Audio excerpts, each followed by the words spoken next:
Paramashivoham Om Nithyananda Paramashivoham Om Nithyananda Paramashivoham Om Nithyananda Paramashivoham Om Nithyananda Paramashivoham Om Nithyananda Paramashivoham.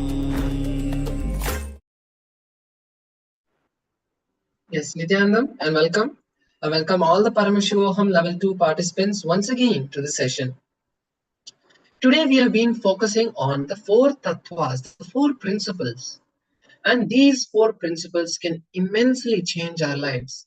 If we see, what is the use of living by these four rules? To us, it feels more like one more addition to the list of rules in our rule book. But the four tattvas are not a rule, it is a power. When we start living by these principles and rules, the intense powers that happen in our life, the changes that happen in the way we think, the understandings we feel about the way life happens, the way life responds to us, in all of these different fields of us, the way we experience life, things will completely change. And that is why Swamiji is putting the importance of teaching all the participants once again the science of the four tattvas. These four principles are not four tattvas, they are not four rules, but four powers. And now let's enter the understanding about the second tattva, the second unit of life, the second principle of life, authenticity. The first one was integrity that we just covered, and now we are moving into authenticity. As we move into this session, I request all the participants, if you have any questions during this session, if you have any powerful cognitions you want to share with everyone, feel free to do so. And yes, with no further ado, let's enter this beautiful session and understand the science of authenticity. I request all the participants to even take notes during this session. So whatever powerful cognition that clicks with you, you can write it down. Let's enter the first understanding. What is authenticity? It means living at your peak possibility. Whenever you believe, or whatever you believe as you, whatever you project as yourself to others, how you fulfill others' expectations about you, how you experience life for yourself. Living at your peak in every dimension of yourself is authenticity. Authenticity is acting in divine union. There's a difference between honesty and authenticity.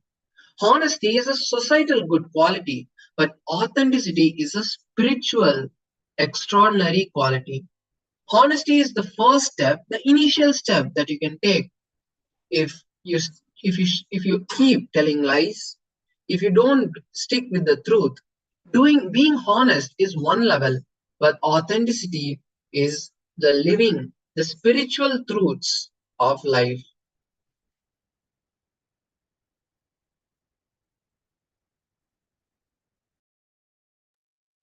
Continuously expanding your outer image and inner image and fulfilling others' image is what is authenticity. What is authenticity? Authenticity is continuously expanding your outer image, inner image, and fulfilling others' image. Taking responsibility even for what others believe as you, for them is authenticity. With authenticity, because there is no more space for unconsciousness and unconscious living, you will always be aware of the cause and effect that are playing on you. Authenticity destroys your fear of failure. It is due to the fear of your possibility that you go into the space of impossibility. So now, Let's listen to this beautiful satsang by Swamiji on the power, on how authenticity is the key to power manifestation and how you can manifest authenticity living to your peak possibility in your life. Please be in the space of listening and take down the powerful cognitions from this session.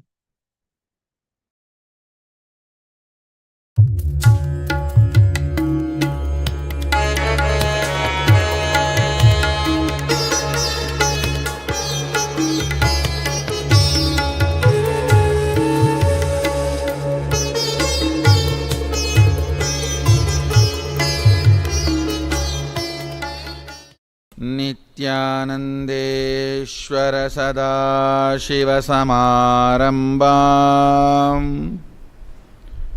नित्यानन्देश्वर्यादिशक्तिमध्यमाम् अस्मदाचार्यपर्यन्ता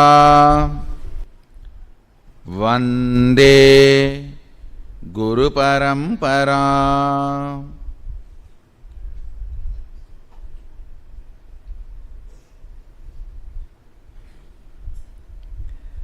I welcome all of you with my love and respects.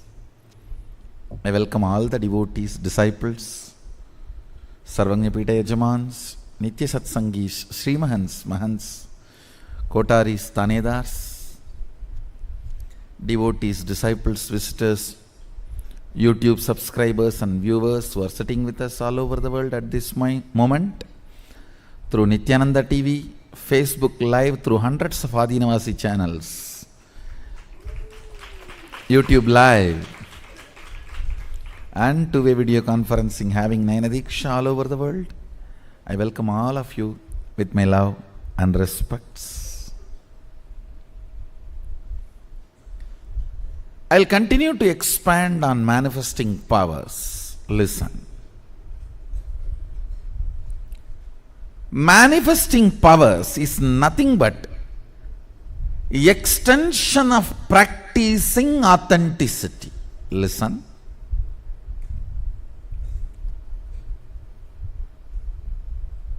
Practicing authenticity, when it gets matured, it becomes manifesting powers.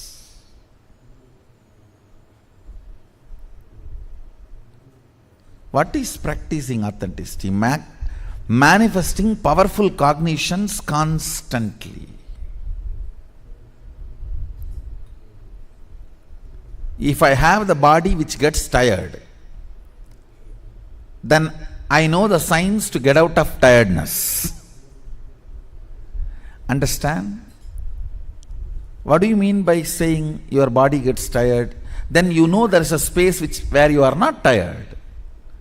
When you know there is a space where you are not tired, you know now there is a space where you are not tired and where you are tired. Now, it's only a simple science we need to manifest, where we are not tired. You may just have to find out the basic secrets. What keeps me not tired? Physically, simple things, pitta. I tell you, almost 99% of your tiredness, boredom, depression, all are physical problems, not mental. Actually, if you are depressed, the best way to get out of depression is tell 2-3 people to torture you. No, really. When you have a real problem, you will not create this soft suffering. You just need a strong 2-3 people to torture you. Then the whole problem will be solved. Because there is no suffering from outside, you just go on, torture yourself. Soft suffering is luxurious suffering. It is like the fellows who don't do hard work. The fellows who don't walk to go and buy vegetables in their real life try to run on the cycle which does not move from one place. soft suffering is the luxurious replacement of the real suffering. When you do not have the real one and you want to have that pavam feeling, enjoying pavam feeling is pavi. Who is papi? Who enjoys the pavam feeling, who cherishes the victimhood, is sinner. Listen. Manifesting powerful cognitions about everything, whether tiredness or boredom or depression or anything, manifesting powerful cognitions is authenticity. Taking it to the next level is power manifestation.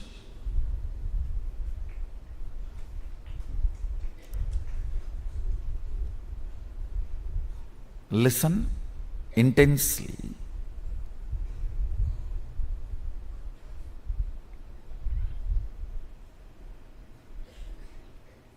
I was telling yesterday, use Haritaki powder to brush your teeth. 90% of your problems will be solved. You will become rich actually. Anybody wants wealth, I give you guarantee. Use Haritaki powder and brush every day morning. So much of pitta will go out. The time you are concentrated, centered on your goal every day will increase 3 times more. Understand?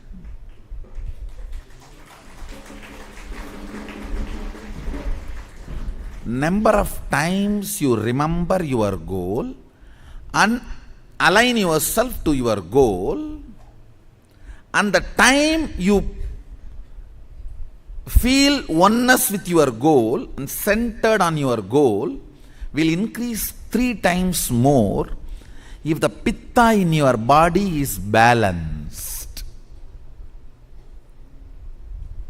It's a simple technique. Having Haritaki powder in your restroom and brushing every morning with Haritaki powder will make you rich. Understand? It will also make you beautiful, because when the pitta leaves the system, the skin will start shining, which can never come by fair and lovely. Understand? Listen carefully. The color attracts only the superficial eyes. The shining attracts very being.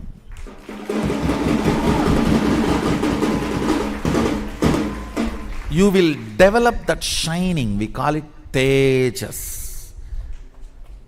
A normal eye does not recognize tejas, but third eye recognizes it.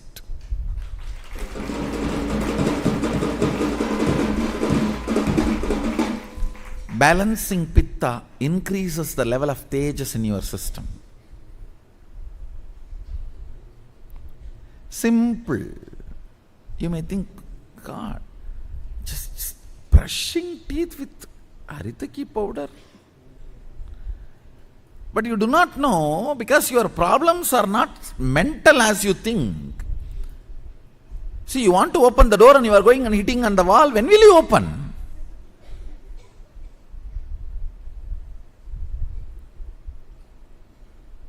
You don't even have to hit on the door because the door is already open. Many of your problems, right diagnosis. No, all these problems are not psychological or mental. It is just simply physically not doing what I am saying. If you just correct the fundamentals, brush the teeth with Haritaki powder means, do it, you will see within 2-3 days the whole tiredness leaving your system. Tiredness is not deprival of sleep, it is deprival of psychological pittamayakam. Listen. You always keep yourself in certain kind of a delusory, unconnected, random, unattended thinking. Listen, that space of enjoying that random, unattended thinking is enjoying delusion. You all think that that is very cute and cool. Ooh.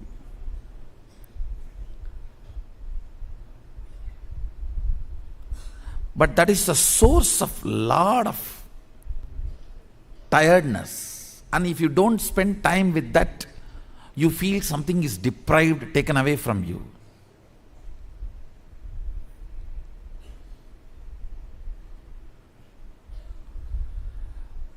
Many times you imagine tiredness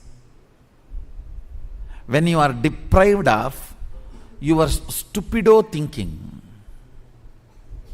Means where if you are not given a time and chance for diving in your delusion, you imagine you are tired. Understand? Actually, diving in the delusion only makes you tired. Entertaining the delusion makes you tired. Brushing the teeth with haritaki powder and vomiting all the pitta, taking out all the pitta, cleaning up all the pitta, makes your whole day alive, bright, fresh.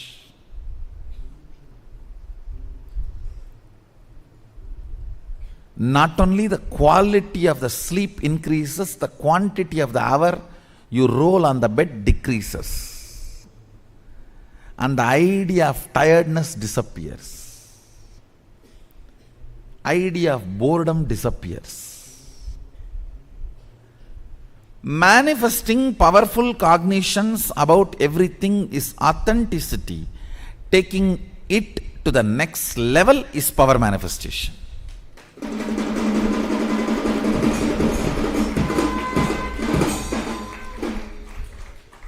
Yesterday I was showing how I created the puja manual. When I wanted to learn,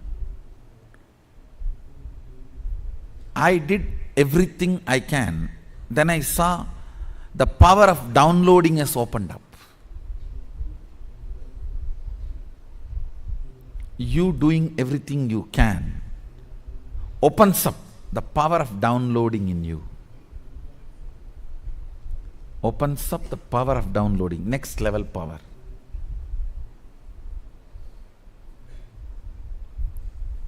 Taking the authenticity to the next level is power manifestation. You can see we have the scanned version of that puja manual I created. When I started learning puja, the red color is the mantra, blue color is the meaning, blue color is the procedure, black color is the meaning of the mantra. And if there is a side line, I have to give a gap. Means there should be a break. It's my own handwriting.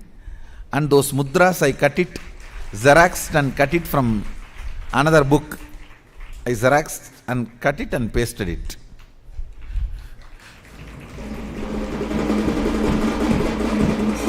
Now when I decided to learn the meticulousness, authenticity, then automatically I saw the whole downloading power opened up. After that I never learnt systematically Chandi Homa or Sri Vidya Homa and all that. All that started getting downloaded. Sometimes I will personally sit and do pujas for 16 hours. Pujas and homas. 16 hours. Listen, it is too important. It is too important for you to know When you start manifesting powerful cognition, it is called authenticity. When cosmos supports it, it is called power manifestation.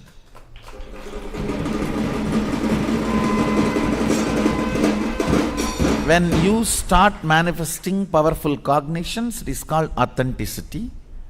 When cosmos supports it, it is called power manifestation. Without you manifesting powerful cognition, even if cosmos supports, you will abuse it, misuse it. I have seen some of my balasans trying to do that. Because they have a guts, I will protect them anyway. They think they can do anything they want. Yes, you can do, then you damage your body and mind. Who is going to suffer? When you know the solution, if you don't adopt it and think that I'll protect you, you are trying to use my love. Actually, you are trying to abuse my love, not use my love. Using my love in wrong direction is abusal. When you know the solution and not going for a solution, instead trying to console yourself, oh, I have so much of Swamiji's love and I can manage anything.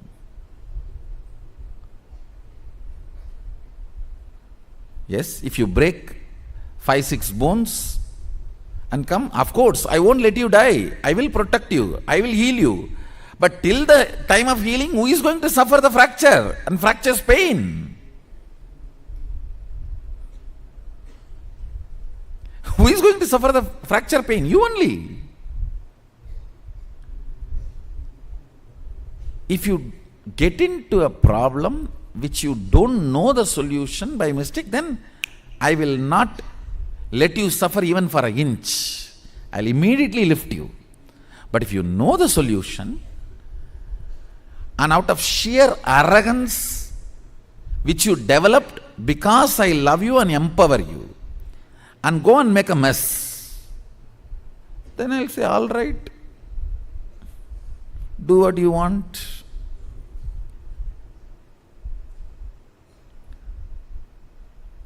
When you don't manifest powerful cognition, even if cosmos supports, you will abuse it. When you manifest powerful cognitions, it is authenticity. When cosmos supports it, it is power manifestation.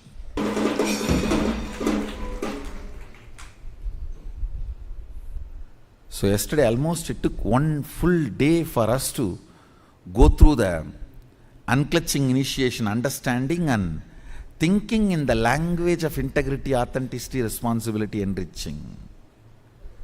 Thinking in the language of the tattvas.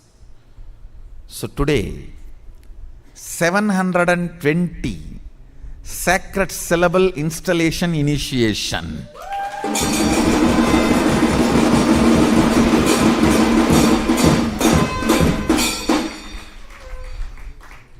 The Nigama of Vamadeva Tantra.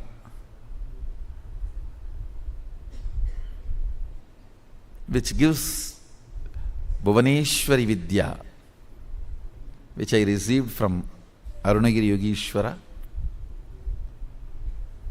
I think first time I am going to do it elaborately with manual.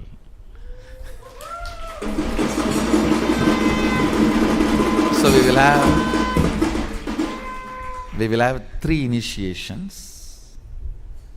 Same initiation, 3 times repeating. Each initiation may be taking 3 hours. So today 3 hours, tomorrow 3 hours, day after tomorrow 3 hours.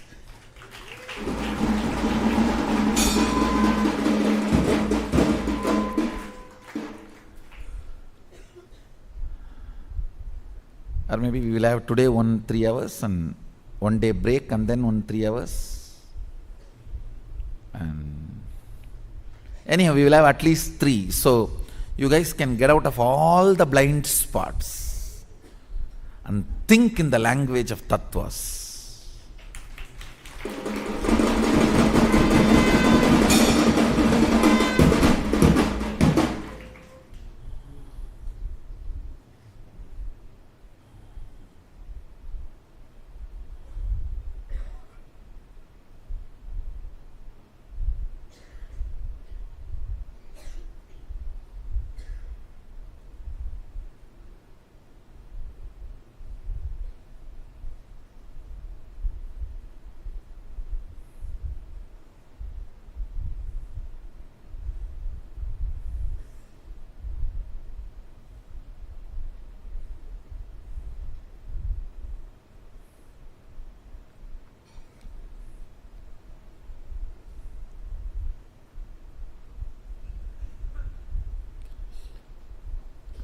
See, one more important thing you need to know. Whenever you feel you are not able to handle yourself, a self-denial or self-hatred, that pattern gushes from the navel to the throat, through that whole area. So it damages all the windpipe, foot pipe, everything. It creates subtle ulcers, understand? Not just psychological, physical. So the brushing the teeth with haritaki powder heals even that ulcers. So this gushing of the self-hatred does not create a strong impact on you because of the reversal of the ulcers. Even for that reason, brush your teeth with haritaki powder every morning. It helps in too many ways.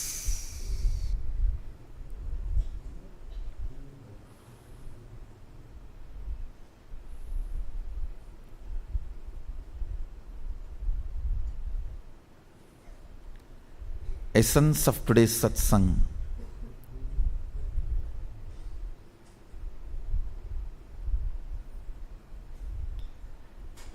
When you manifest powerful cognitions about life, it is authenticity.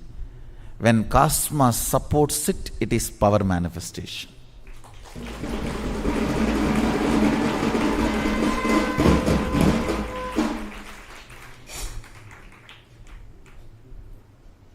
When I decided to write this puja manual meticulously and learn, put powerful cognitions on it, it is authenticity. When cosmos opened the floodgates and started downloading all the puja methods, manuals and the signs, it is power manifestation.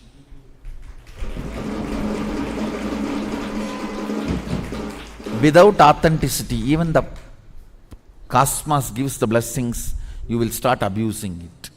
So better become authentic. So when cosmos showers, you will use it, you will not abuse it.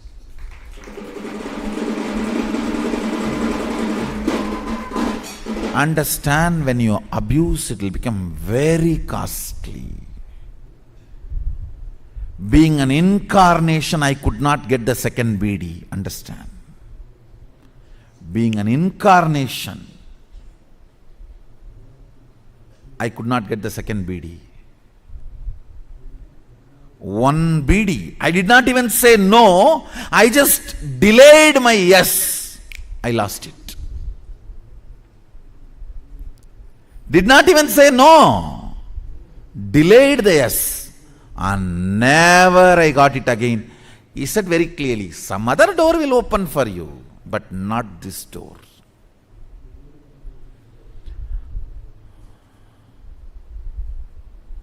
When we are inauthentic, maybe if we complete with our inauthenticity, some other doors will open. But that door which opened will never open again. Understand?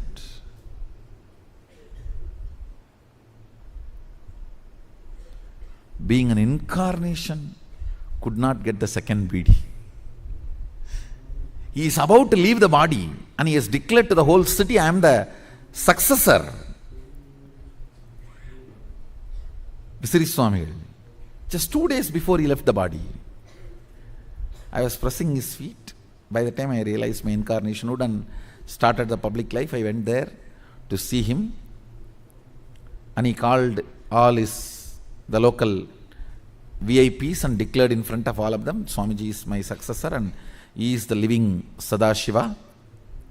All that has been done and the temple has been asked to get my concurrence before they raise the flag and all the traditional ritualistic handing over. Everything is done. And he may leave the body any day. I was just pressing his feet and I asked him, Swamiji, I am so happy you have done everything, but that BD. He said, no. No. World need to know, whoever it may be, the door once opens and you abuse it or miss it. Second, some other doors will open. It's not that all doors will be closed. Some other doors will open. The same door will not open again.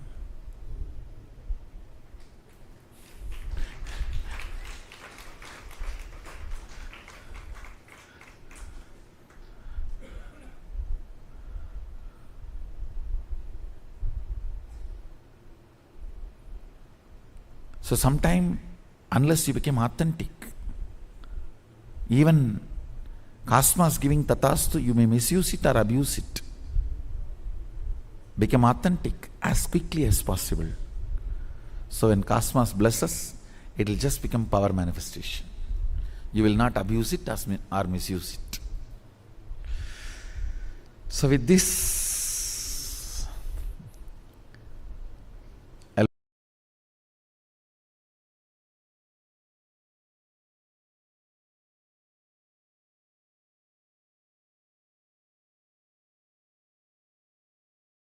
Yes. So with this, we come to the end of this beautiful satsang on the power of authenticity. Let's now move into an internalization exercise, a small exercise and recap of this beautiful session.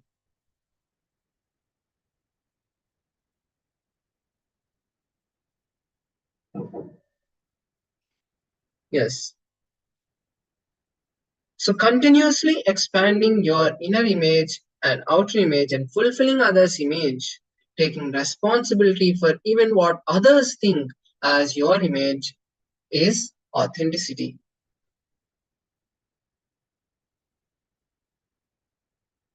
Authenticity destroys all your fears and possibilities of having fear. Let's now enter this small 15-minute exercise where now we are going to be writing about all the moments you displayed a lack of authenticity in the last 24 hours. After each situation, find a way to realign yourself back to authenticity and write it down. Please begin writing now.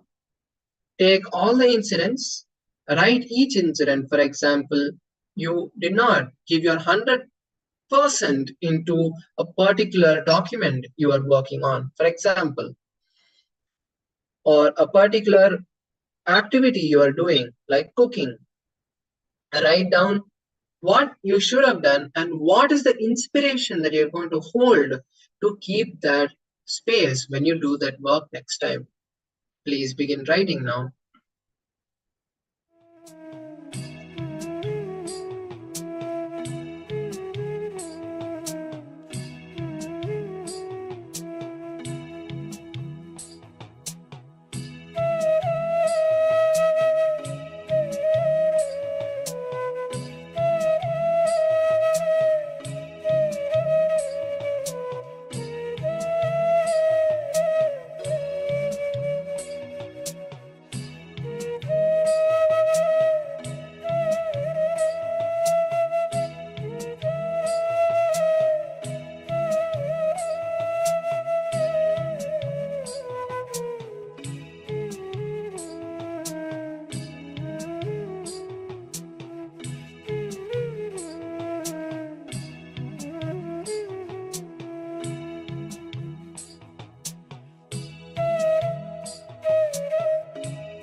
Yes. So with this, we come to the end of this beautiful segment where we understood about authenticity. Now let's move to the next segment. Now continue the continuation of this, unlocking the power of thinking. The power of thinking, where you have the conscious thinking, happens only when you go beyond the level of authenticity. Meaning, when you go beyond honesty, when you enter authenticity and start living the life from authentic space, that is when the beautiful power of thinking, the Vak Shakti, the Mano Shakti happens in you. The Mano Shakti is the ability to manifest anything just by thinking. And let's enter this beautiful session now.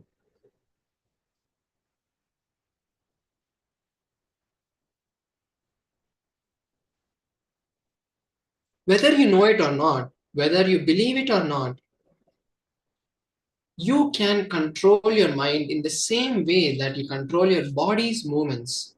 You can decide and declare who you want to be. It is possible to train your mind and encourage it only the thoughts of powerfulness that are in alignment with your highest possibility.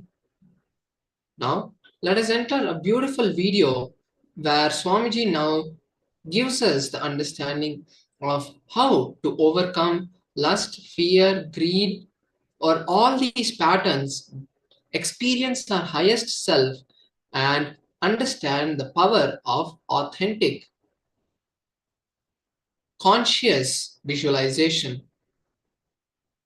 Building you, manifesting you, like how from mud the pot is made, same way. I'll teach you the science of using consciousness and manifest your life. Simple 3 instruction. Listen. I'll explain the logic, science behind the instructions next. First listen. The root chakra, Mooladhara, the lust centric, lust energy centric chakra. Second, Swatisthana, the spleen chakra, fear centric. Third, Manipuraga, navel chakra, food and ori-centric.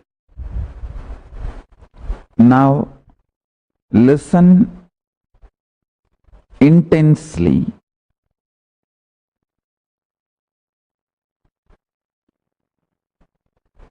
In the lust center, there is no difference between your visualization and actual action.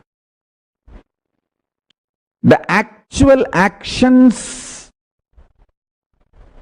impact and your visualizations impact on your life. If you see, the actual actions of your lust may have only the legal implications externally.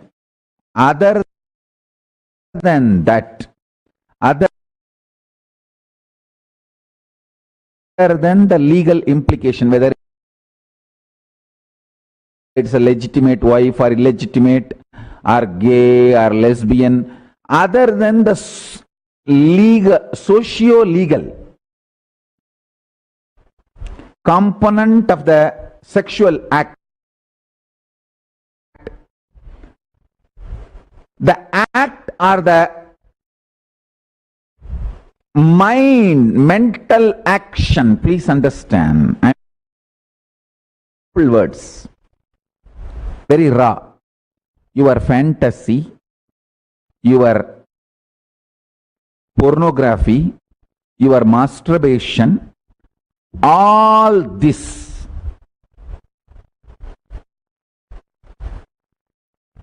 and actual sexual act, this too, if you see all the mind related sexual actions, body related actions Other than the legal implication, there is no difference, there is no second difference on the consciousness between these two. Consciously, your visualizations about sex, pornography, masturbation, all these has the same effect as physical act. And I am not going to say physical act is good, bad, right, wrong. If this is same, then why not go for physical act? All those logic I am not going to analyze. I am going to reveal some of the most important truths for your enlightenment. Let me stop from the angle of attending to this whole issue only from the angle of enlightenment. Listen. Listen sincerely. Let me give you some of the conclusions.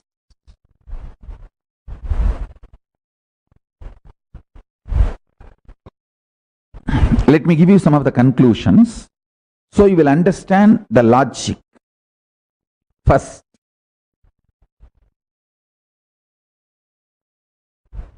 mentally digesting all the fantasies of sex, body pleasures, completes your being, liberates you from undersexed or oversexed bondage ideas. Man or woman, person, who always equates sexual pleasure to the sexual act, feels either undersexed or oversexed, feels all the time others are oversexed and they are undersexed. Too much of complicated relationship with sex leads to complicated relationship with the body, leads to complicated, very frustrated relationship with the thinking itself. Please understand, this is too important thing you need to know.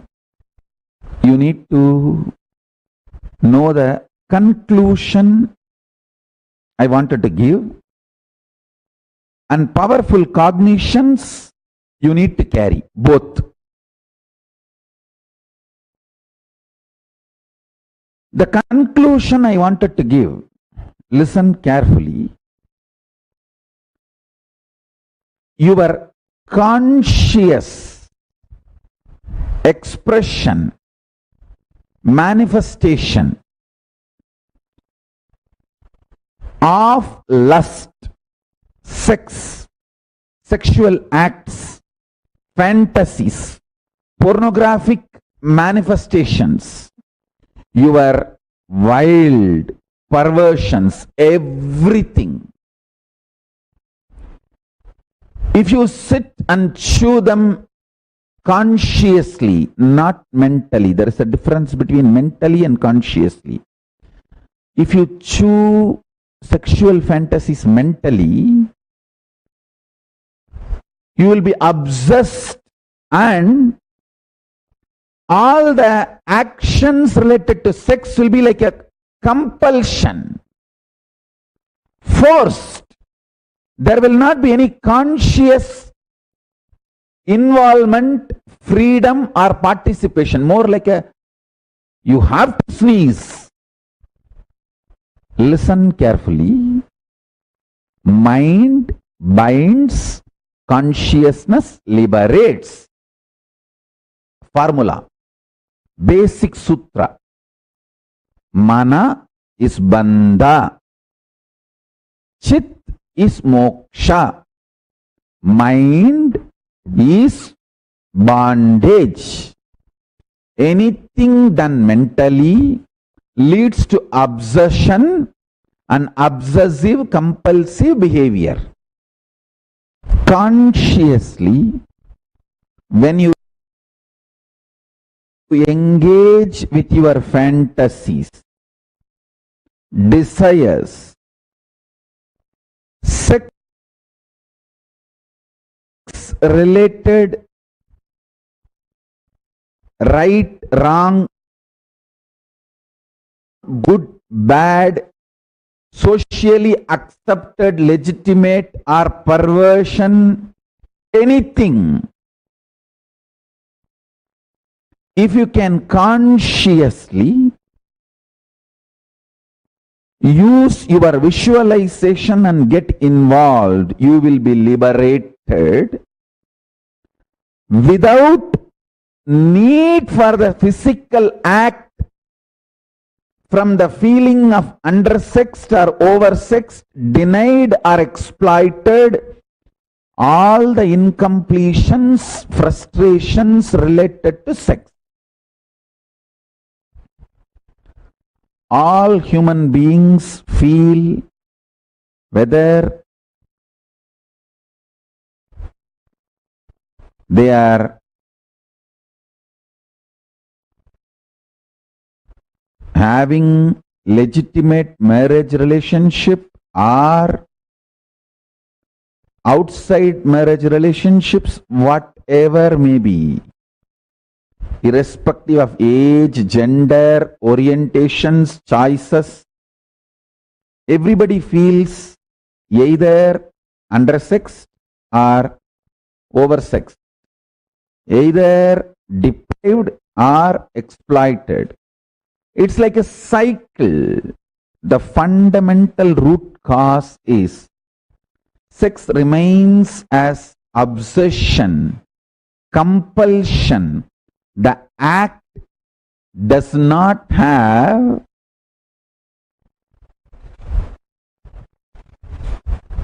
liberating consequence, fulfilling consequence. It may be tiring, releasing, letting you rest, but not fulfilling. Please understand, I'm getting into the deepest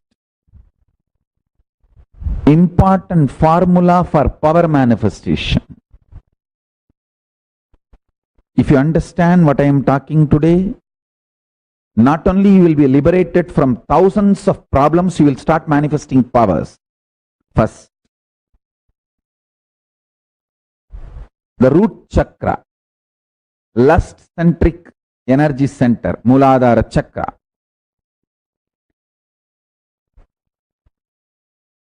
Impact of sex on your consciousness is same whether it is physical or mental or visual or imagination or fantasizing.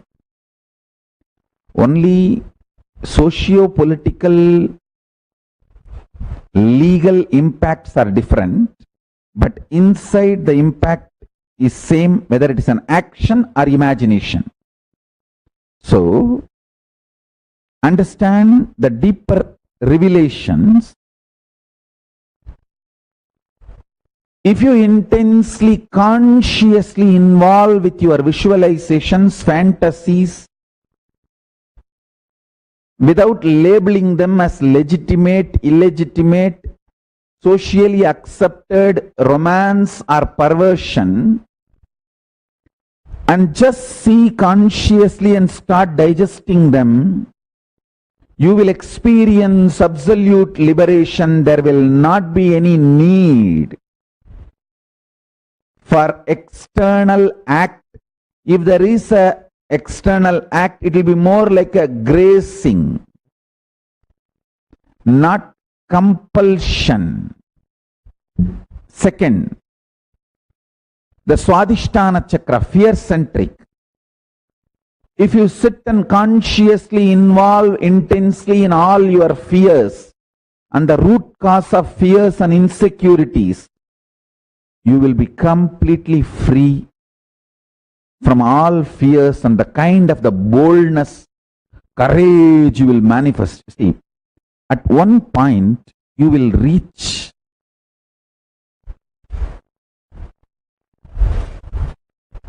the source of your fears, you will feel, oh, everything is over. From this moment, whatever way life happens is a bonus. That's all what can be done. When that shift happens to you, that is the moment Yama, Kala is giving you the blessing of not taking life for granted and liberating you from all the fear-centric behavioral patterns. See, at one point in my life, I reached, everything is over. Now, decision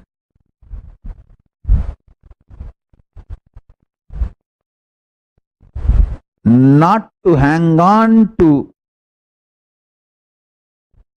our fantasies about life and our fears about our fantasies.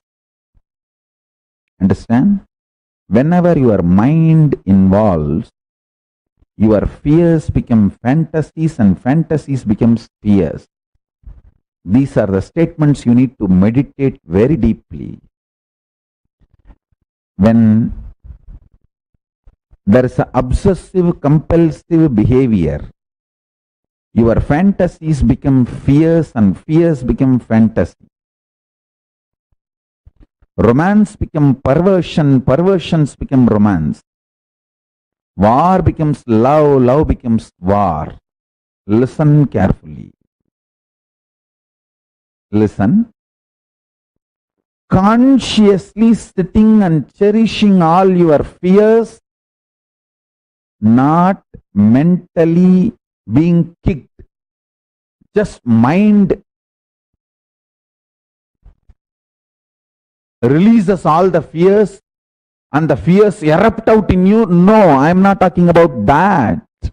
I am talking about consciously sitting and visualizing, cherishing what more can happen where this kind of illogical patterns come. Listen to the next point. Your Manipuraga, navel chakra, is capable of living without external food just by you consciously eating. Please listen. When I am uttering this word, I am responsibly talking. Consciously sit and intensely visualize you eating, digesting, getting empowered, building your body for a few days. You will see suddenly drastically the need for the physical food will drop. It will drop so much you will understand the truth behind my statement. Your conscious visualization is enough, whether to liberate you from the sexual needs physically or any other security needs related to fears or any other prana, energy source needs from external world. All the three you can be liberated just by your conscious involvement with your sex, with your fears, with your food. When this three is handled, worries will simply disappear. Worries don't have existence independently other than these three. Source of energy for your system will be absolutely attended by consciously visualizing you eating feast. I am telling you with tremendous responsibility. You try to practice this and see. Then you will understand. Within 1 week, 90% of your food intake will drastically drop. If you just practice for 1 week, sit for half an hour every day. Visualize as if you are eating too much, all kinds of food you want to eat.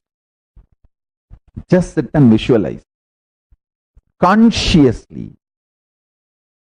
See, if you are tempted and you get that food and start eating, then you are doing it mentally. That is like an obsessive compulsion. All obsessive compulsive involvement with your sex or fear or food leads to more and more life negative, deluded, most unscientific way of existing. Consciously involved. See, just like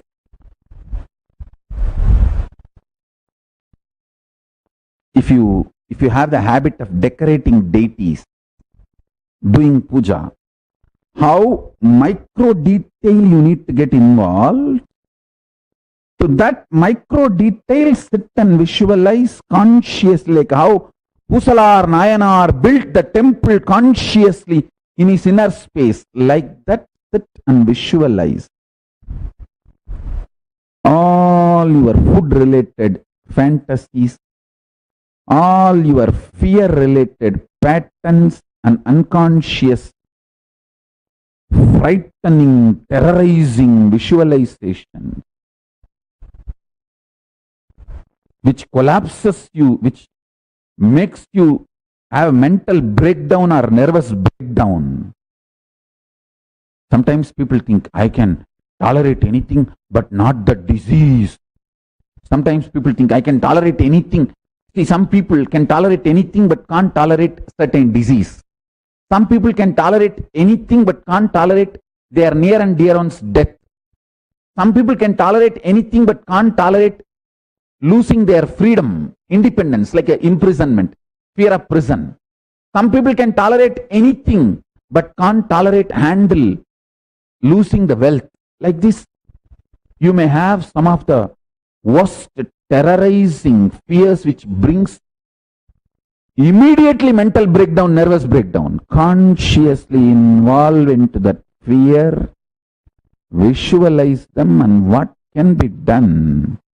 See how that manipulative patterns of your fears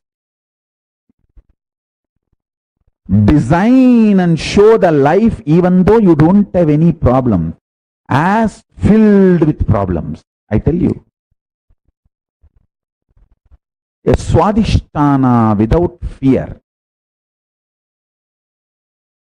will be absolutely in Turiya. You will never have any dream.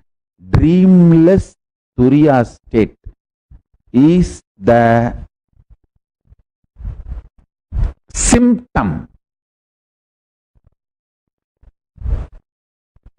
That is the proof your swadhisthana is absolutely relaxed, pure.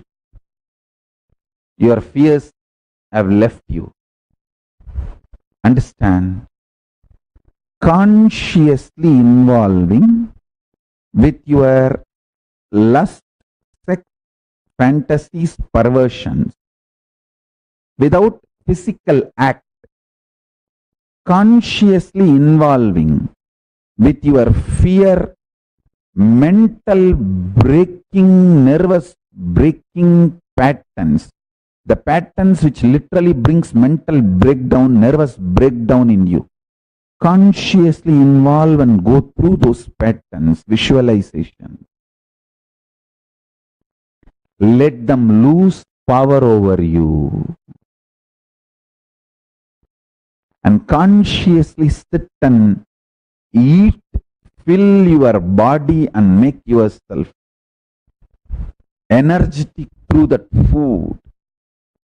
If you just do these three consciously, everything you consciously visualize will become reality in the world.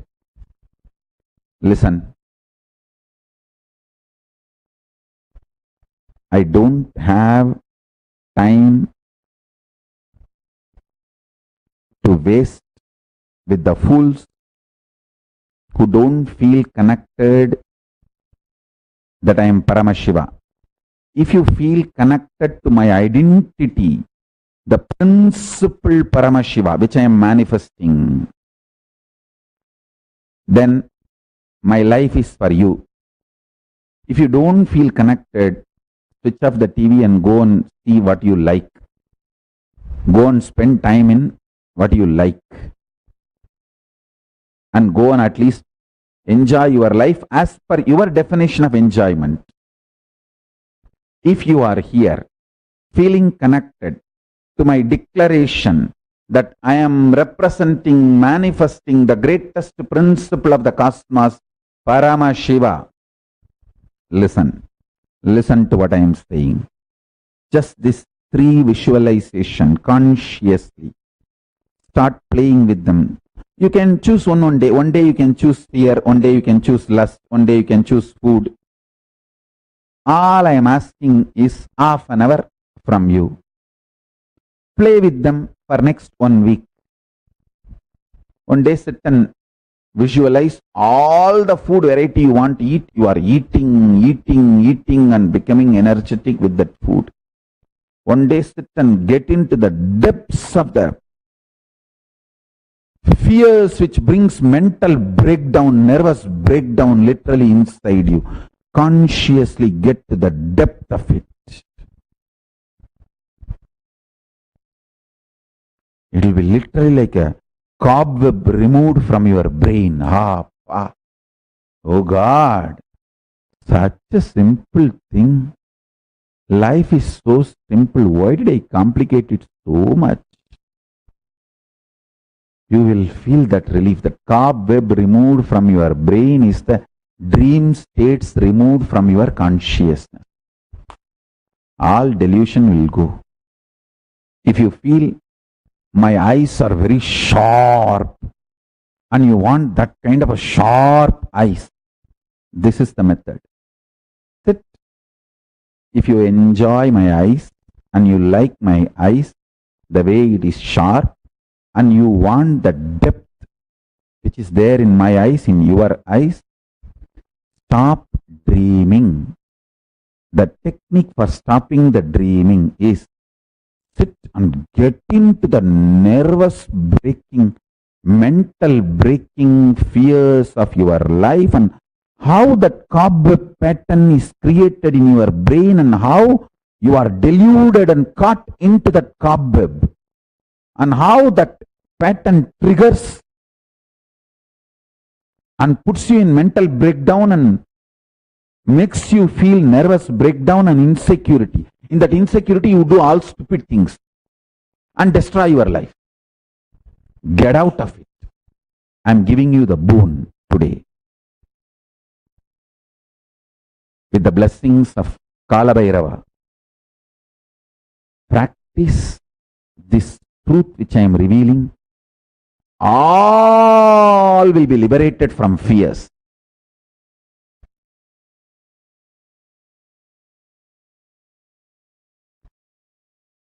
As Kala Bhairava.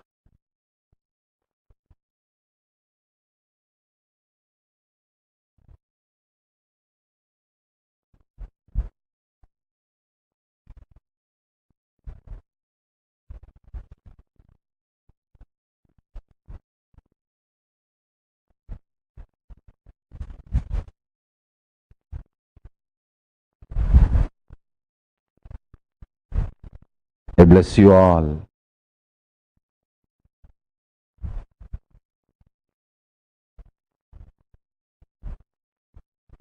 All of you will be free from all fears.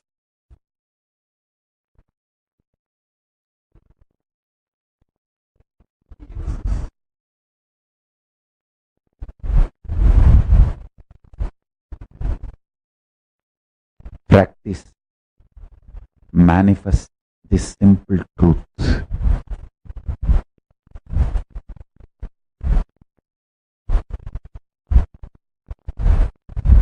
All the Paramashivoham Season 14 participants, I bless you all. Listen.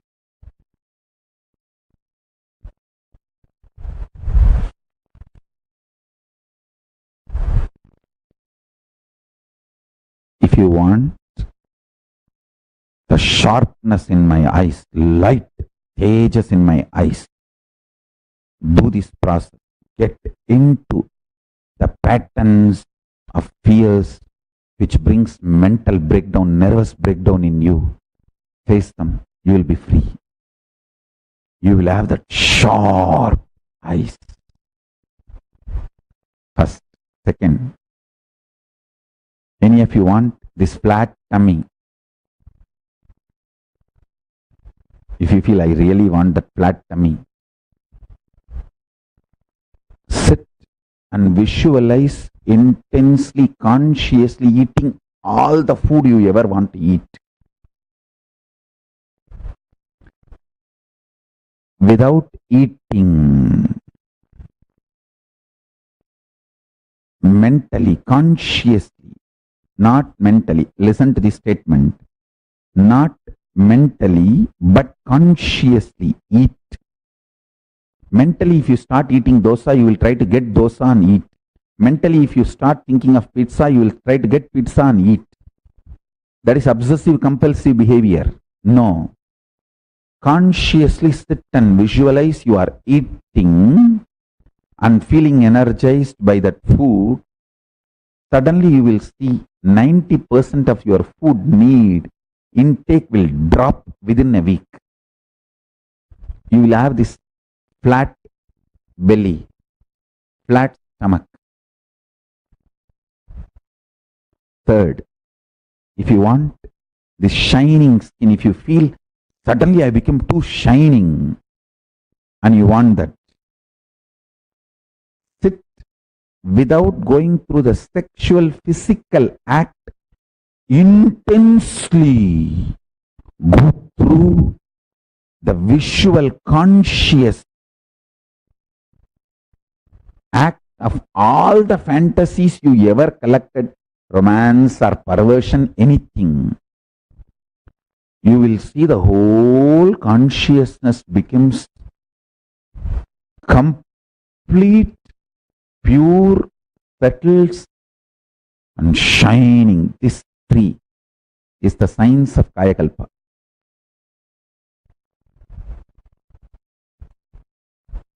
Science of Kayakalpa.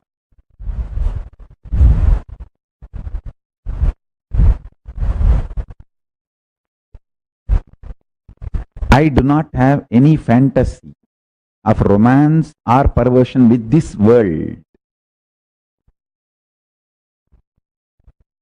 My fantasy is black holes and big bangs manifesting. Explosion of billions of black holes, big bangs, Brahmanda Yoni manifesting this cosmos. I have no fantasy related to this world. This world's romance or perversion neither reaches me nor touches me.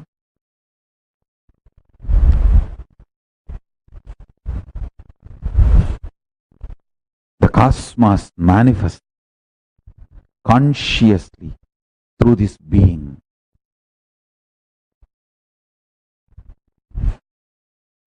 Listen to this satsang 2-3 times. Try to take notes of each truth I revealed. Try to have Vakyartha Sadas.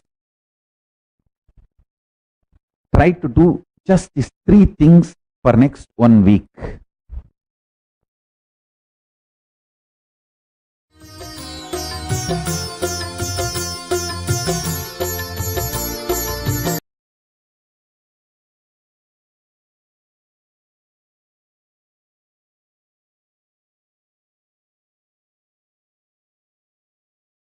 Yes, that was a beautiful satsang where Swamiji shared about the beautiful power of conscious visualization. Let's now move to the power manifestation. As part of every session, we'll be manifesting the power, and now we are going to be manifesting the power of body scanning. So now let's take a few minutes to go through the body scanning power manifestation. So first, let's see the Shastra Pramana.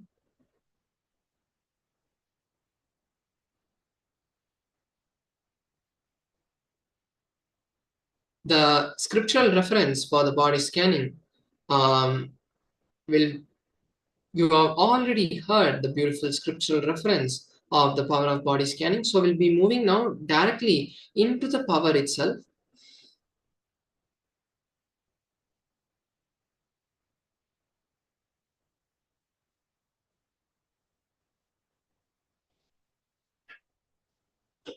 Yes, so here we have the guidelines for the power manifestation. Let me share with you the guidelines and then we'll move into the power. So now we are going to scan our internal organs and identify which one needs healing. If you already have a particular part of your body that you want to heal, then give that body part healing. Allow Swamiji's energy to rush towards that organ. Pen down what was revealed and your experience of healing, and you can share that experience after the manifestation. First, let's manifest the power now. Now, let's enter the meditative process to manifest the power. I request all the participants, be seated in a comfortable position on the floor, on the chair, wherever you are currently seated now. Then close your eyes and visualize Swamiji. As you visualize Swamiji, try to bring the focus to your third eye. And visualizing Swamiji in your third eye, obviously we have been seeing the beautiful darshan of Swamiji for the past few days. So you can visualize Swamiji and then chanting the Mahavakya or just listening to Mahavakya, scan your body, see from head to toe each organ and see which part of your body needs healing. Means if you feel any discomfort in any place or you already know that particular place has and needs healing, then write that down and allow Swamiji, request Swamiji to heal that. With your eyes closed, in your third eye, Swamiji is sitting currently now. Ask him and tell him, Swamiji, please heal my body part, and visualize that beautiful energy flowing to that body part and being healed. As we saw in the power of conscious visualization, just by visualizing the reality happening, the manifestation takes place. So with that understanding now, let's enter the manifestation. Listening to the Mahavakya now and visualizing Swamiji, start manifesting the powers. Please begin. Paramashivoham Om Nithyananda Paramashivoham Om Nithyananda Paramashivoham Om Nithyananda Paramashivoham Om Nithyananda Paramashivoham Om Nithyananda Paramashivoham Om Nithyananda Paramashivoham Om Nithyananda Paramashivoham Om Nithyananda Paramashivoham Om Nithyananda Paramashivoham Om Nithyananda Paramashivoham